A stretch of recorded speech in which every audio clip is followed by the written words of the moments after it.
हरे कृष्णा, दंडवत प्रणाम आप सभी को। तो आज हम श्री ईश उपनिषद का मंत्र 16 पढ़ेंगे। श्री प्रभुपाद की जय, श्री गुरु महाराज की जय, श्री ईश उपनिषद की जय। मंत्र 16। पूषे निकर्षे यम सूर्य प्रजापत्य व्यूरश्मिन् समूहा तेजो यत्ते रूपं कल्याणतमं तत्ते पश्यामि यो असावसो पुरुषा सो अहम अस्मि। अनुवाद तथा तात्पर्य श्री प्रभुपाद जी के द्वारा। श्री प्रभुपाद की जय। अनुवाद। हे भगवान, हे आदि विचारक, हे ब्रह्मांड के पालक, हे नियामक, शुद्ध भक्तों के लक्ष्य, मानव जाति के प्रजापतियों के शुभ चिंतक, कृपया करके आप अपनी दिव्य किरणों के तेज को हटा लें, जिससे मैं आपके आनंदमय स्वरूप का दर्शन कर सकूं। जिस प्रकार सूर्य और सूर्य की किरणें होती हैं, उसी प्रकार आप परमेश्वर हैं और मैं एक तुच्छ जीव हूँ। तो मंत्र 15 में हमने लास्ट टाइम देखा था कि उसमें भी भक्त प्रार्थना कर रहे हैं भगवान से कि वे अपने तेजों में आवरण को हटा लें ताकि मैं आपका दिव्य स्वरूप देख सकूं। और मंत्र 16 में भी भक्त भगवान से विनती कर रहे हैं, प्रार्थना कर रहे हैं कि हे भगवान, आप अपने आनंद, आपके जो श्री मुख कमल के आगे दिव्य किरणों का तेज है उसे आप हटा लीजिए ताकि आपके आनंदमय स्वरूप का मैं दर्शन कर सकूं, क्योंकि आप परमेश्वर हैं और मैं एक तुच्छ जीव हूँ। तो यहाँ पर भगवान को बहुत सुंदर सुंदर संबोधन कर रहे हैं और उनकी ऐश्वर्य का महिमा गान करें कि हे भगवान, आप आदि विचारक हैं, है ना। हे ब्रह्मांड के पालक हैं, सभी ब्रह्मांड के नियंता पालक सिर्फ भगवान श्री कृष्ण ही हैं। हे नियामक, सभी इस पूरे ब्रह्मांड के भौतिक जगत और आध्यात्मिक जगत के जो नियंता है, नियामक है, वो भी भगवान है। शुद्ध भक्तों के लक्ष्य है और हर भक्त का जो लक्ष्य है, परम लक्ष्य है, वो भगवान ही है, भगवान श्री कृष्ण का प्रेम ही है। तो शुद्ध भक्तों के लक्ष्य भी आप हैं। मानव जाति के प्रजापतियों के शुभ चिंतक हैं, जो पूरे समस्त मानव जाति है उनके जो प्रजापति हैं उनका भी जो हितकर है, शुभेक्षु है, शुभ चिंतक है, वो भगवान है। तो ऐसे भगवान से, ऐसे दयालु कृपालु, है ना, सुंदर भगवान से भक्त प्रार्थना कर रहे हैं इस श्लोक में कि वे अपने दिव्य तेज को, किरणों को अपने श्रीमुख से हटा लें ताकि मैं उनके सुंदर आनंदमय स्वरूप का दर्शन कर सकूं, है ना। और मैं एक तुच्छ जीव हूँ, फिर भी मैं प्रार्थना कर रहा हूँ। और भगवान भक्त की प्रार्थना से प्रसन्न होकर शीघ्र शीघ्र, है ना, उसको ऐसा उसका मार्ग प्रशस्त करते हैं और अपने धाम तक आने का, है ना, पूरा सहायता करते हैं। तो यहाँ पर तात्पर्य में श्री प्रभुपाद जी बहुत सुंदर समझा रहे हैं कि सूर्य और उसकी किरणें गुण की दृष्टि में समान होते हैं। जो गुण सूर्य में है उसकी किरणों में होती है, लेकिन सूर्य बहुत बड़ा है और उसकी किरणें बिल्कुल उसका नगण्य अंश है। तो इसी तरह भगवान और जीव में गुण की दृष्टि में समान, लेकिन भगवान असीमित है और जीव का गुण या जीव का जो भगवान का जो अंश है, जीवात्मा, वो बहुत नगण्य है, सीमित है। तो सूर्य एक है लेकिन सूर्य की किरणें असंख्य हैं। सूर्य की किरणें सूर्य के अंश हैं और सूर्य और उसकी किरणें सब मिलकर ही पूर्ण रूप से सूर्य की रचना करते हैं और सूर्य के भीतर ही सूर्य देव का निवास है। इसी प्रकार परम सत्य भगवान श्री कृष्ण के गोलोक वृंदावन के भीतर ही भगवान का ब्रह्म ज्योति का वो तेज उद्भूत होता है और भगवान समस्त अपनी सनातन लीलाओं का आनंद लेते हैं अपने गोलोक वृंदावन में, जिसकी पुष्टि ब्रह्म संहिता में 5.29 में भी इस प्रकार की गई है। चिंतामणि प्रकर सद्मसूल कल्पा वृक्ष लक्षावृतेषु सुरभि पालयन्तं लक्ष्मी सहस्रशत संभ्रम सेव्यमानं गोविंदमादिपुरुषम तमहम भजामि। तो यहाँ पे ब्रह्मा जी कहते हैं, मैं उन आदि भगवान गोविंद का जो प्रथम जनक हैं उनकी पूजा करता हूँ, जो चिंतामणि से पूरित और लाखों कल्प वृक्षों से घिरे हुए धामों में सुरभि गाय को चराते हैं और वो सदैव लाखों लक्ष्मियों द्वारा अत्यंत आदर एवं प्रेम से सेवित हैं। तो भगवान के गोलोक वृंदावन धाम में अनेकों है ना, लाखों करोड़ों लक्ष्मियाँ उनका सेवा करती रहती हैं और अनेकों, है ना, अनेकों गाय हैं, कौन सी गाय हैं? सुरभि गाय हैं। और वृक्ष कैसे हैं? कल्प वृक्ष हैं, जिनसे हम कुछ भी मांगे तो वो कल्प वृक्ष दे सकते हैं। तो लाखों कल्प वृक्षों से घिरा हुआ है। और चिंतामणि धाम है, वहाँ पर हमारी हर हर कामनाएं पूरित हो सकती हैं, होती हैं। तो वो धाम जो है चिंतामणि, वहाँ पे भगवान आनंद लीलाएं करते रहते हैं। ऐसे गोलोक की व्याख्या ब्रह्म संहिता में भी ब्रह्मा जी कर रहे हैं। ऐसे भगवान गोविंद की वो पूजा आराधना करते हैं। तो जो ब्रह्मा जी, जो इस भौतिक संसार के प्रथम जीव है, वो भगवान की आराधना करते हैं, भगवान गोविंद को अपना आराध्य देव मानते हैं। तो हमें भी उनका अनुसरण करते हुए भगवान कृष्ण की सेवा में लगना चाहिए। तो ब्रह्म ज्योति का भी वर्णन ब्रह्म संहिता में मिलता है, जहाँ पर कहा गया है कि परम आध्यात्मिक लोग जो गोलोक वृंदावन से निकलने वाली ब्रह्म ज्योति की किरणें सूर्य लोक की निकलने वाली सूर्य की किरणों के समान होती है। तो जब तक कोई ब्रह्म ज्योति की चौंध को पार नहीं कर जाता, तब तक वो गोलोक में प्रवेश नहीं कर पाता। तो इसलिए उसे भगवान के धाम की जानकारी नहीं होती जब तक वो ब्रह्म ज्योति को पार करके गोलोक वृंदावन का ज्ञान प्राप्त न कर ले। तो निर्विशेषवादी जो होते हैं दार्शनिक, वो ब्रह्म ज्योति की जगमगाहट से ही आकर्षित हो जाते हैं, उसी में अंधे होकर भगवान के वास्तविक धाम को और या उनके दिव्य स्वरूप को अनुभूत नहीं कर पाते। तो ऐसे निर्विशेषवादी दार्शनिक जो होते हैं, अपने अल्प ज्ञान के कारण, है ना, भगवान श्री कृष्ण के दिव्य आनंदमय स्वरूप को समझ नहीं पाते। तो इसी ईशोपनिषद में के इस श्लोक में मंत्र 16 में, मंत्र 15 में, है ना, भगवान से हम प्रार्थना कर रहे हैं, शुद्ध भक्त एक याचना कर रहा है कि वे ब्रह्म ज्योति की तेजोमयी किरणों को हटा ले, जिससे शुद्ध भक्त उनके परम आनंद में दिव्य स्वरूप का दर्शन कर सके और भगवान की वो दिव्य अनुभूति पा सके। तो निर्विशेष ब्रह्म ज्योति की अनुभूति होने से मनुष्य भगवान के कल्याणकारी स्वरूप का अनुभव तो कर सकता है, और परमात्मा की या भगवान के सर्वव्यापी गुणों की अनुभूति होने से उसे इससे भी अधिक कल्याणकारी अनुभव होता है। अगर वो जाने कि निर्विशेषवादी से भी परे भगवान अपने साकार रूप में रहते हैं, तो उससे और ज़्यादा उसका सर्वाधिक कल्याण होता है और उसे दिव्य आनंद की अनुभूति होती है। और उससे आगे भी, है ना, तो जब वो साक्षात भगवान श्री कृष्ण के से आमने सामने भेंट करके भगवान का से प्रेम विनिमय करता है, तो और उसके जीवन का जो सर्वाधिक कल्याणकारी स्वरूप की अनुभूति होती है। तो ये निर्विशेषवादी और ब्रह्म ज्योति और परमात्मा से भी ऊपर का स्तर है, जिसमें वो सबसे ज़्यादा सर्वाधिक कल्याणकारी स्वरूप की अनुभूति करता है। तो यहाँ पर इस श्लोक में भगवान को विचारक और ब्रह्मांड के पालक एवं शुभ चिंतक के रूप में संबोधित किया गया है। तो इसलिए परम सत्य जो है, जो पूरे ब्रह्मांड का पालन करते हैं, आदि विचारक हैं और शुभ चिंतक हैं, तो वो ऐसे भगवान निराकार कैसे हो सकते हैं, है ना।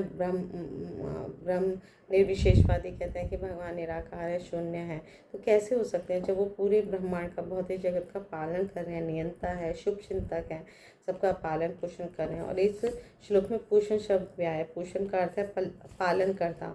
तो पालन करता का मतलब है भगवान सभी जीवों का पालन करते हैं, और विशेष रूप से भक्तों का तो बहुत अत्यधिक प्रेम और स्नेह से वो पालन करते हैं।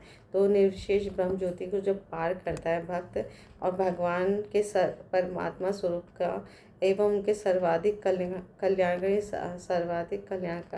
स्वरूप का दर्शन करने के बाद भक्त को परम सत्य की पूर्ण रूपेण अनुभूति हो जाती है। तो ये स्तर है भगवान को प्राप्त करने का, भगवान के उस दिव्य सच्चिदानंद की अनुभूति को प्राप्त करने का। तो ये दिव्य ज्ञान जब उसे मिल जाता है, तो भगवान को प्राप्त करने का वो प्रयास करता है।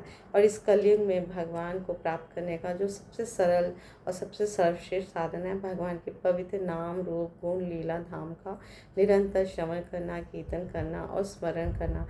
तो जब हम सदैव हरे कृष्णा कृष्णा कृष्णा हरे हरे, हरे रामा राम राम हरे हरे, भगवान के इन पवित्र नामों का जप करते हैं, रटन पठन करते हैं, तो हमें भगवान का दिव्य ज्ञान हृदय में प्रकाशित होने लग जाता है। तो श्रील जीव गोस्वामी भी अपनी पुस्तक भगवत संदर्भ में हमें समझाते हैं कि पूर्ण पुरुषोत्तम भगवान में परम सत्य की पूर्ण अवधारणा की अनुभूति होती है, क्योंकि वे सर्वशक्तिमान है और समस्त दिव्य शक्तियों से युक्त हैं। तो भगवान में सारे ऐश्वर्य हैं, षड ऐश्वर्य हैं। सब षड ऐश्वर्य में क्या आते हैं? 6 ऐश्वर्य, जो अनंत ज्ञान, असीमित ज्ञान है उनके अंदर, अनंत सामर्थ्य है, अनंत शक्ति, अनंत ऐश्वर्य, अनंत बल और प्रभाव, है ना, जिसमें लेश मात्र भी भौतिक दोष नहीं होता। तो भगवान की परिभाषा वो कर रहे हैं। तो भगवान का जो ब्रह्म ज्योति परम सत्य की पूर्ण शक्ति की उससे अनुभूति नहीं हो पाती। तो पूर्ण पुरुषोत्तम भगवान का वो आंशिक साक्षात्कार है ब्रह्म ज्योति। तो जो विद्वान होते हैं वो विद्वान ऋषियों ने भगवान की परिभाषा इस प्रकार की है। भ का अर्थ जो होता है उसके 2 अर्थ बता रहे हैं। भ जो पूरी तरह भरण करता है और अभिभावक, है ना, और दूसरा अक्षर ग का मतलब पथ प्रदर्शक या सृष्टा, जिसने पूरी जगत की सृष्टि की। और वान का अर्थ है जिसमें सभी जीव निवास करते हैं और वे भी सब में हैं। कहने का तात्पर्य है भगवान का पूरा परिभाषा इस प्रकार की है कि भगवान अनंत ज्ञान, सामर्थ्य, शक्ति, ऐश्वर्य, बल और प्रभाव को बताता है, जिसमें सभी जीव निवास करते हैं और सब उसमें और सबका भरण पोषण करते हैं। तो भगवान अपने अनन्य भक्तों का भी पूरी तरह से पालन करते हैं और भक्ति की पराकाष्ठा के मार्ग में उन्हें क्रमशः अग्रसर होने का मार्ग प्रदर्शित करते हैं, मार्गदर्शन करते हैं। तो वे अपने भक्तों का नायक के रूप में, है ना, उन्हीं को अपने आप को सौंप कर, है ना, उनकी भक्ति में सेवा का समस्त आकांक्षा को पूरा करते हैं। भक्त चाहता है मैं भगवान की सेवा करूं, तो भगवान भी भक्त को पूरी तरह अपने आप को सौंप देते हैं। कैसे भी तो मेरी सेवा कर, प्रेम से, है ना। तो भक्त जब प्रेम से उनकी सेवा करते हैं तो भगवान बहुत प्रसन्न होते हैं, अपने आप को पूरी तरह से सौंप देते हैं। तो इस प्रकार भगवत भक्त जो है भगवान के अहेतु की कृपा से भगवान का साक्षात दर्शन करते हैं और इस तरह भगवान अपने भक्तों को सर्वोच्च आध्यात्मिक लोक गोलोक वृंदावन पहुंचने में सहायता करते हैं, सहायक बनते हैं। तो इस तरह से हम देख सकते हैं भगवान पग पग पर भक्तों का रक्षा करते हैं, सहायक बनते हैं, पद प्रदर्शक बनते हैं, है ना, और अपने प्रतिनिधि के रूप में गुरु को भेजते हैं भक्त के जीवन में, ताकि उसको बाहर से गुरु और अंतर से भगवान परमात्मा के रूप में उसका हमेशा मार्गदर्शन करते रहें। तो सृष्टा होने के कारण वे अपने भक्तों की समस्त योग्यताएं प्रदान कर सकते हैं, जिससे वे अंततः भगवान के पास पहुंच सके, उनके धाम में पहुंच सके। तो भगवान समस्त कारणों के कारण हैं, आदि कारण है, उनका कोई भी कारण नहीं है। इसीलिए वे अपनी अंतरंगा शक्ति के संसर्ग से आनंद का आस्वादन करते हैं। और भक्त भी जब भगवान की भक्ति करते हैं तो वो अंतरंगा शक्ति से भगवान का वो दिव्य स्वरूप को समझ पाते हैं। तो भगवान अपने आगे विस्तारों में, अनेक विस्तारों में अपने आप को विस्तार करके सृष्टि का पालन करते हैं, सृष्टि को उत्पन्न करते हैं और संहार करते हैं। तो पुरुषों के रूप में भगवान अपना विस्तार करते हैं। 3 प्रकार के पुरुष हमने पढ़े थे, महाविष्णु, कारणोदक्षाय विष्णु, क्षीरोदक्षाय विष्णु और गर्भोदक्षाय विष्णु। तो इन विस्तारों से, इन पुरुष विस्तारों से भगवान भौतिक जगत का पालन करते हैं और भौतिक जगत का सृजन, पालन और श्रृंगार सब कुछ कर देते हैं। तो सारे जीव भी भगवान के विभिन्न अंश हैं, विस्तार ही कहे जाते हैं। और इनमें से कुछ जीव जो हैं वो स्वयं को चाहते हैं कि मैं स्वामी बनूं और परमेश्वर की नकल करना चाहते हैं कि मैं उन्हीं की तरह मैं भी भोक्ता बनूं, है ना। तो उन्हीं जीवों को इस भौतिक जगत में भेज दिया जाता है, प्रवेश देने की अनुमति हो जाती है। और इस छूट के साथ इस भौतिक जगत में भेजा जाता है कि प्रकृति के ऊपर अपना प्रभुत्व जमा सकें, है ना। तो वो अब उनको एक अल्प स्वतंत्रता होती है। तो अब जीव जो है वो उस अल्प स्वतंत्रता से भगवान की भक्ति को स्वीकार करके इस भौतिक जगत से बाहर भी निकल सकता है, या फिर इस अल्प स्वतंत्रता का दुरुपयोग करके इस भौतिक प्रकृति पर प्रभुत्व जमा के इसी भौतिक जगत में बने रह सकता है। और अनादि काल से हम इस भौतिक जगत में आ रहे हैं, जा रहे हैं, 84 लाख योनियों में अनादि काल से हम भटक रहे हैं। तो ये जन्म, मृत्यु, जरा, व्याधि का जो चक्र है उसको समाप्त करने का एकमात्र उपाय सिर्फ भगवान की भक्ति है ना, भगवान श्री कृष्ण की शरणागति है। तो इस तरह से हम समझ सकते हैं कि जीव को ये जो स्वतंत्रता दी है वो उसकी स्वतंत्र इच्छा से दी है, क्योंकि वो स्वामी बनना चाहता है, इस भौतिक प्रकृति पे प्रभुत्व जनाना चाहता है। तो इस प्रकार जीवात्मा और परमात्मा में जमीन आसमान का अंतर होता है। भगवान नियंता है और हम नियंत्रित हैं। भगवान द्वारा हम नियंत्रित हैं। भगवान के हाथों की हम कठपुतली हैं। लेकिन थोड़ी सी स्वतंत्रता है, तो हमें खुद सोचना अपनी बुद्धि से कि हमें उसका दुरुपयोग करना है या सदुपयोग करना है। तो परमात्मा आत्मा के साथ पूर्ण सहयोग करते हैं, इसलिए वो जीव के चिर संगी माने जाते हैं। अनादिकाल से वो हमारे हृदय में हमारे साथ है, तो इसलिए वो हमारे एकमात्र चिर संगी जो है वो भगवान है परमात्मा स्वरूप में। तो भगवान का जो सर्वव्यापी पहलू ब्रह्म कहा जाता है ना, तो वो हर जगह सोने जगने और संभावित क्रियात्मक स्थितियों में विद्यमान होता है, जिससे जीव शक्ति उत्पन्न होती है। तो जो भगवान है वो ब्रह्म और परमात्मा का मूल स्रोत है। जो भगवान का साकार रूप है, भगवान श्री कृष्ण है, वो सबके आदि स्रोत है, मूल है। तो इसलिए समस्त जीवों और अन्य जो कुछ भी विद्यमान है, हम जो कुछ भी देख रहे हैं, उसका जो स्रोत है या मूल है वो भगवान है। तो जो ये दिव्य ज्ञान जान लेता है वह तुरंत भगवान की भक्ति में सेवा में लग जाता है। भगवान की दिव्य प्रेम उसके हृदय में प्रकाशित हो जाता है। तो ऐसा भगवान का शुद्ध भक्त और पूर्ण ज्ञानी भक्त तन मन धन से सबको सब कुछ भगवान को दे देता है, और सब हर तरह से वो भगवान के प्रति आसक्त हो जाता है। और जब भी ऐसा भक्त अपने जैसे अन्य भक्तों से मिलता है, तो उन सबके पास भगवान के दिव्य कार्यकलाप की महिमा गायन के अतिरिक्त और कोई कार्य नहीं होता। तो इसलिए हमें भक्तों का संग करना चाहिए, क्योंकि आपस में हम सिर्फ भगवत चर्चा करेंगे, भगवत कीर्तन करेंगे और भगवान की भक्ति में तीव्रता से आगे बढ़ेंगे, शीघ्र अतिशीघ्र आगे बढ़ेंगे, और भगवान को शीघ्र अतिशीघ्र हम प्रसन्न भी करेंगे, है ना। लेकिन जो भगवान के शुद्ध भक्त नहीं है, उनके समान उन्नत नहीं है, वे भगवान के केवल ब्रह्म या परमात्मा के पहलू का ही साक्षात्कार कर सकते हैं, और वे शुद्ध भक्तों के कार्यों को नहीं समझ सकते। उनका स्तर बहुत नीचे ही होता है। तो भगवान अपने शुद्ध भक्तों के हृदयों के भीतर आवश्यक ज्ञान प्रदान करते हैं और सदैव उनकी सहायता करते हैं, और इस तरह से विशेष कृपा से अज्ञान के अंधकार को दूर कर देते हैं। तो ज्ञानी या योगी जो होते हैं वो इसकी कोई कल्पना नहीं कर पाते कि ऐसा कैसे हो सकता है। तो वे अपनी खुद की शक्ति पर आश्रित होते हैं, न्यूनाधिक, इसलिए उनका ज्ञान जो है वो सीमित है, न्यून है, कम है अभी। तो कठोपनिषद में भी कहा गया 1.2.33 में कि भगवान केवल उन्हीं के द्वारा जाने जा सकते हैं जिन पर उनकी विशेष कृपा होती है भक्तों पर, है ना। जब भक्त 100% सरेंडर हो जाता है, भगवान के शरणागत हो जाता है, तो भगवान की विशेष कृपा उन पर हो जाती है, और अन्य किसी के द्वारा भगवान को हम जान नहीं सकते। तो ऐसी विशेष कृपा उनके शुद्ध भक्तों को ही प्रदान की जाती है। तो इस श्लोक में भी भगवान की कृपा की ओर संकेत हमें मिलता है, जो ब्रह्म ज्योति की कार्यक्षेत्र के परे है। तो इस मंत्र में हमने देखा कि भक्त भगवान से प्रार्थना कर रहे हैं कि भगवान आप तो विशेष कृपा बरसाने वाले हैं, विशेष कृपा बरसाकर ये अपनी ब्रह्म ज्योति का तेज आवरण अपने श्रीमुख कमल से हटा लें, ताकि मैं आपके उस आनंद में स्वरूप का दर्शन कर सकूं, क्योंकि आप परमेश्वर हैं और मैं एक तुच्छ जीव हूँ। तो यही धारणा हमारी भी होनी चाहिए, प्रार्थना हमारी भी होनी चाहिए।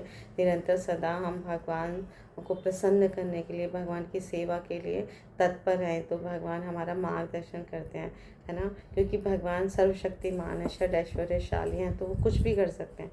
तो हमारा मार्गदर्शन वो आसानी से करके हमें अपने धाम तक लेकर जाएंगे।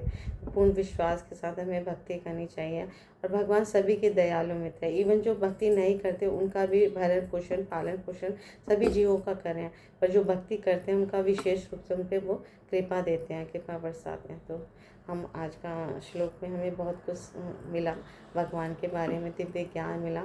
तो इस तरह से भगवान का जो साकार रूप के बारे में पूर्ण रूप से आश्वस्त होते हैं, वो भगवान की सेवा आराधना करने में इस जीवन को पूर्ण रूप से लगा देते हैं और इस जीवन को धन्य धन्य बनाते हैं। तो मनुष्य जीवन का परम लक्ष्य यही है, भगवान श्री कृष्ण का प्रेम प्राप्त करना, भगवान श्री कृष्ण के धाम को प्राप्त करना। तो जब हमें उसका दिव्य ज्ञान मिलेगा, प्रामाणिक गुरु साधु शास्त्र के अकॉर्डिंग हम अपना जीवन यापन करेंगे, तो हमें वो दिव्य ज्ञान हृदय से भगवान देंगे, बाहर से हमारे प्रामाणिक गुरु देंगे। तो उस मार्ग को, उस गंतव्य को प्राप्त करने के लिए हम यथासंभव प्रयास करेंगे, निरंतर भगवान के बारे में यशु गान करेंगे। तो इसलिए भक्तों का संग और भक्ति करना अनिवार्य है, और वो हम इस सिर्फ मनुष्य जीवन में ही कर सकते हैं। तो मनुष्य जीवन इसी के मिला है कि भगवान की शुद्ध भक्ति करके भगवान का प्रेम जागृत करें और भगवत धाम जाएं और भगवान श्री कृष्ण को परम प्रसन्न कर पाएँ। Thank you so much. Guru Maharaj की जय, श्री प्रभुपाद की जय, श्री ईश उपनिषद की जय। हरे कृष्णा, दंडवत प्रणाम आप सभी को। हरे कृष्णा।